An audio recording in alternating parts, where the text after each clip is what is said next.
Welcome back to Rugby League Outlaws, where we can still bring you breaking news.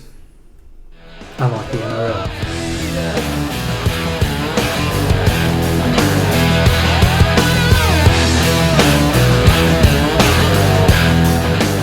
Hello again and welcome back to Rugby League Outlaws. Doesn't feel right you doing it. Certainly didn't feel right from here. No, it's not.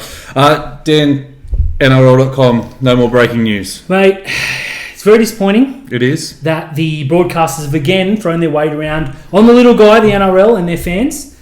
I've said earlier in the week it's about selling a product, not selling your soul. Now, I do understand that a majority of the money that goes into the game comes from these sorts of arrangements, but when you draw the line?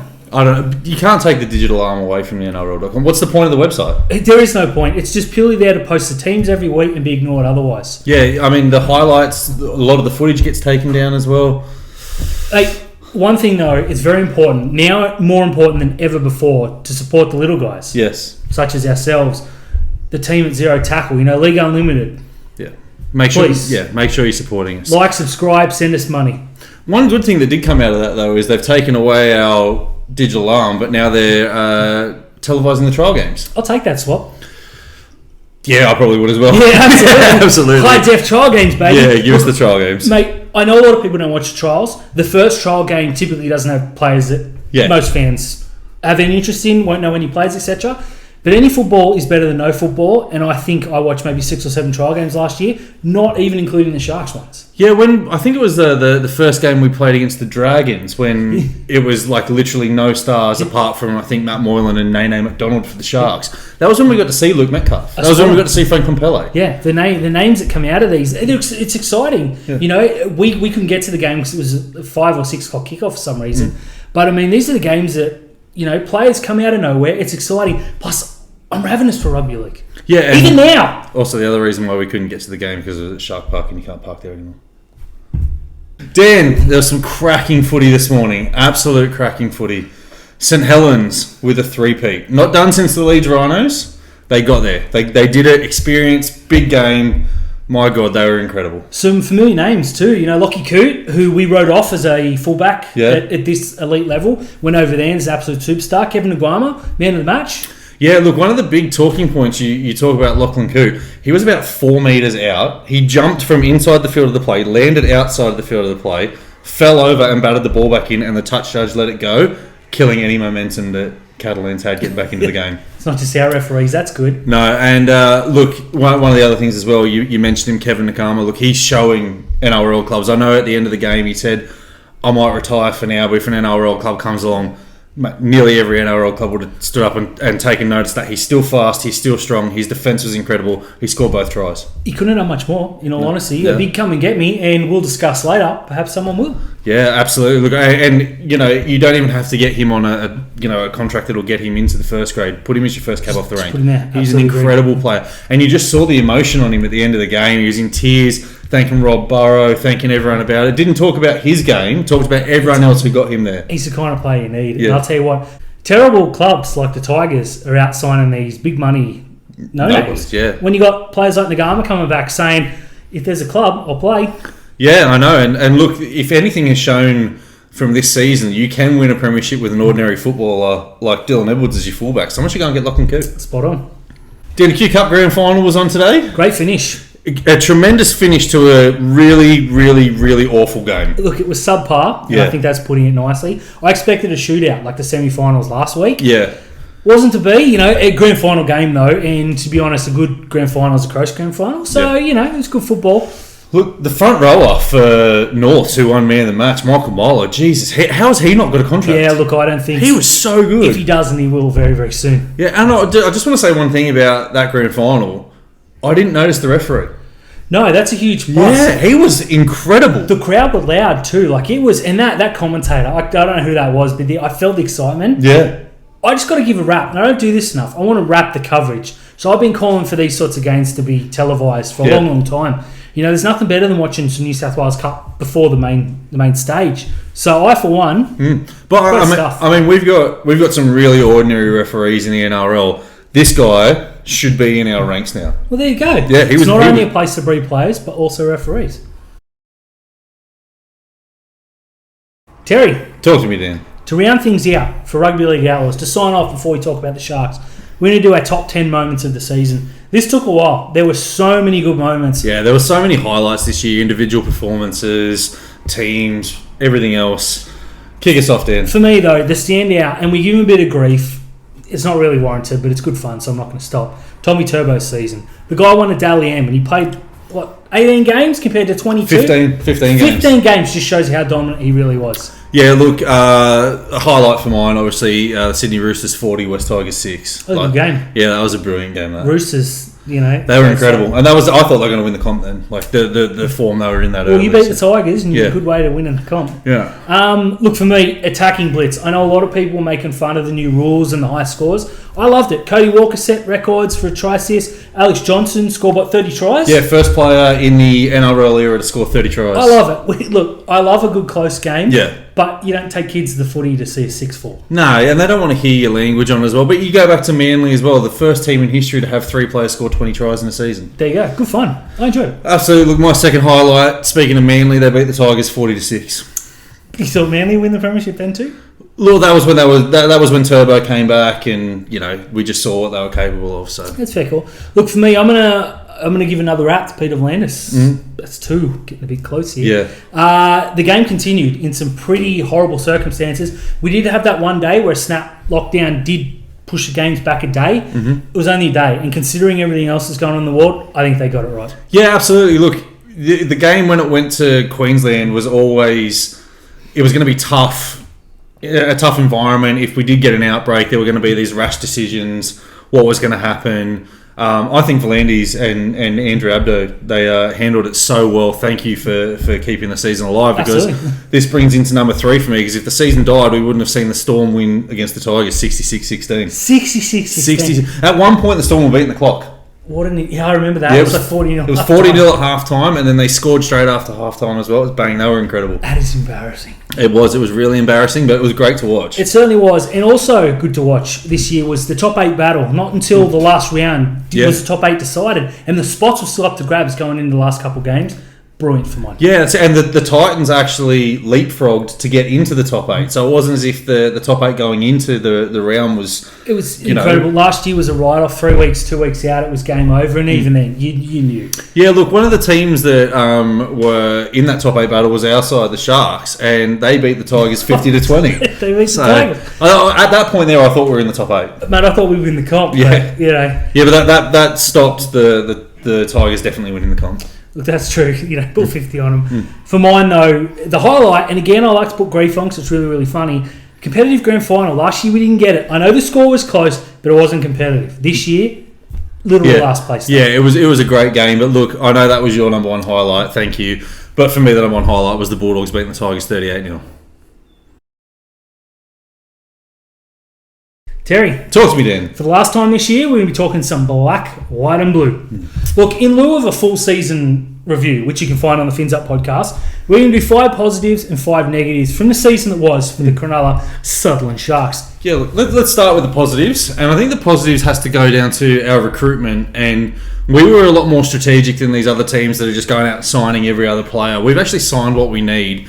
And we've got 2 incredible middle forwards in Dale Finucane and Cam McInnes. And we've got the most sought-after player on the market. Who was that? Nico Hines. No, Nico Hines. That's what I said, Nico Hines. Nico Hines. I said that, Nico Hines. Nico Hines.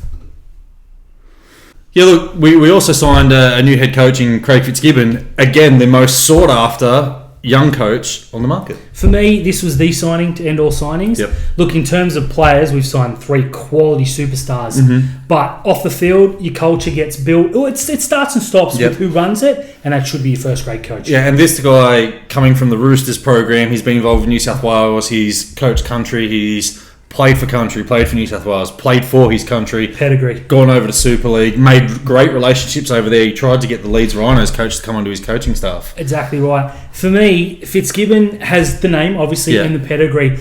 But every single player we signed went out of their way to say, I spoke to Fitz and he said. You don't always get that. Like the players that sign with the Tigers, you never hear, geez, Maguire pulled me across. Yeah, look, I agree with you there because, I mean, you just have to look. Craig Fitzgibbon got Nico Hines. Nico Hines. We also, speaking of going over the Super League to get a coach back, we got Steve Price back. I just want to... I hate to be negative here, but there were some people that were asking, why would we bring him back? Terry, please tell them why. He has won 2 premierships as an assistant coach. He knows the club. He was our defensive coordinator when we won the premiership. He got his chance to go to Warrington, and look at what he achieved over in Warrington. A couple of grand finals, they didn't win. He won a Challenge Cup. He had that team humming. All the time he was over there, Warrington, one of the hardest defences to crack. You can turn around and say, why are we bringing this guy back? He failed as a head coach. Yes, he did. As an assistant coach, he's up there. Best in the game. Yeah, absolutely. Very close to it. I'm wrapped. I think every decision we've made, it's not often you get to say that about Cronulla, has been the right one. Yeah, look, we went after Adam Reynolds, and we missed out on that, but you turn that into a positive, and you go and get Nico Hines. Look, for me, a big positive was the young players coming through this year. Obviously, Will Kennedy was the superstar. Yeah, absolutely. But, Ronaldo, Katoa, Braylon's got another year under his belt. They're going to be so much better for the experience. Braden Trindle has put his hand up to partner Nico Hines in the halves. Nico Hines.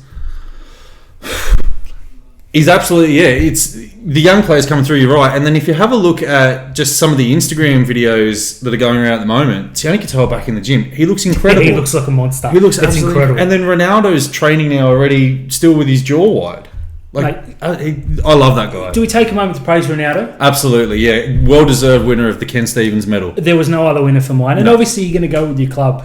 But in terms of pure quality of human, they don't get any better. And to win that at 21 years old, these are the awards that Jonathan Thurston, Nathan Hiermarsh, all those kind of guys started winning the back end of their career when they had their name behind them. This is a 21-year-old kid with less than 40 NRL games going out and winning that for all his community work. It's very easy to be proud about a player like that. So proud of him. Yeah. Just a massive highlight for the season. Chad Townsend leaving.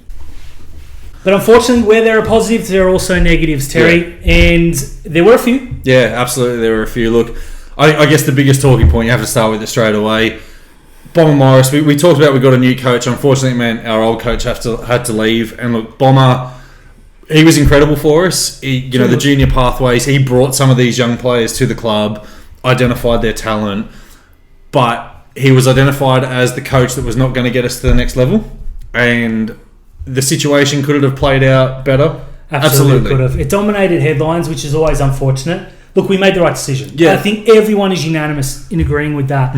It just dragged on for a couple of weeks. Certain players wouldn't let it go in the media. Yeah. I'm glad it's done, and I want to thank Bomber for his efforts. Yeah, absolutely. I want to see him back at the club one day in some role. Yeah, I just think that if we had kept him, right, and there was the opportunity to keep him, but if you keep him after every win, the question is going to be, don't you think they made the wrong decision? How you're still winning games, how you're fronting up to it.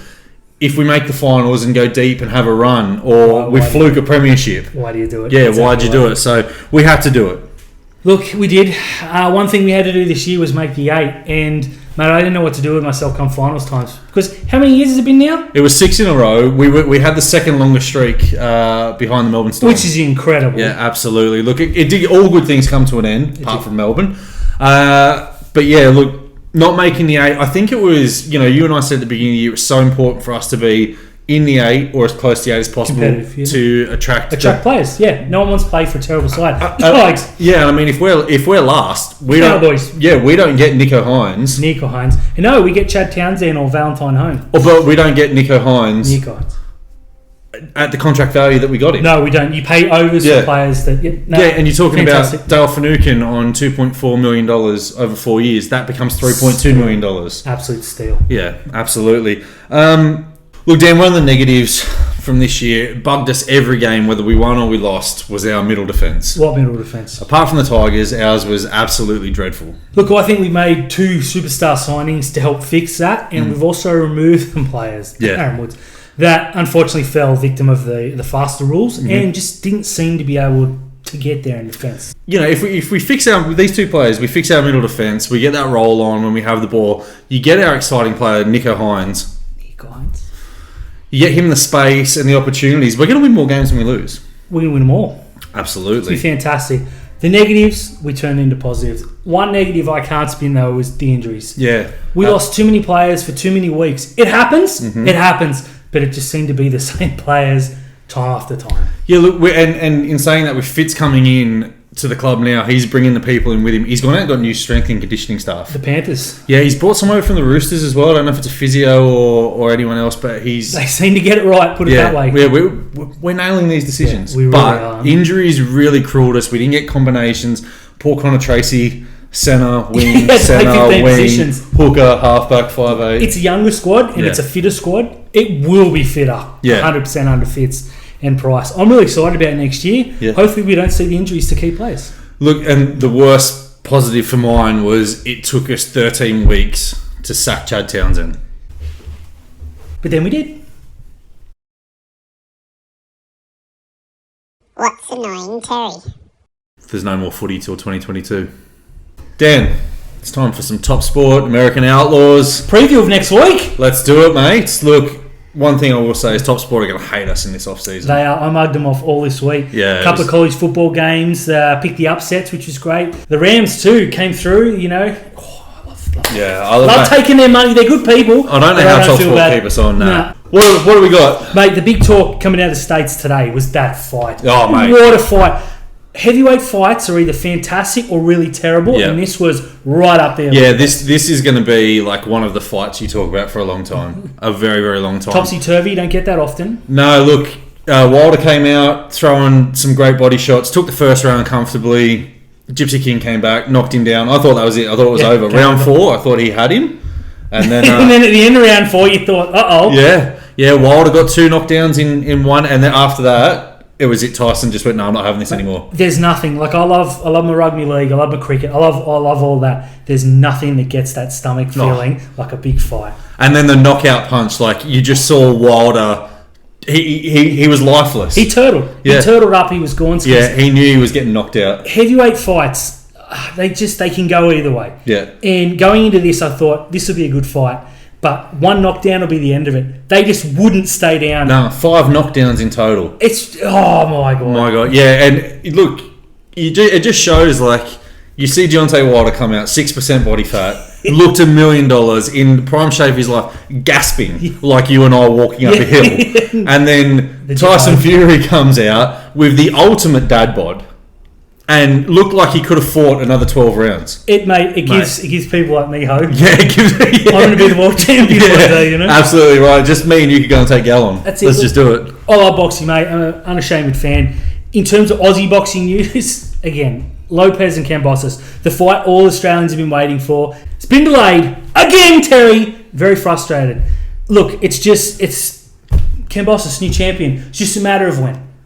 But, mate, college football for me, my wheelhouse, gets me through my weekends. Georgia #1, just wanted to get that on camera. Oklahoma with a good win. Yeah, great win. A great win. Game of the millennium. When you fall asleep and it's 21-7, you think this is an okay game. You wake up and a team scored 45 points and doesn't win the game.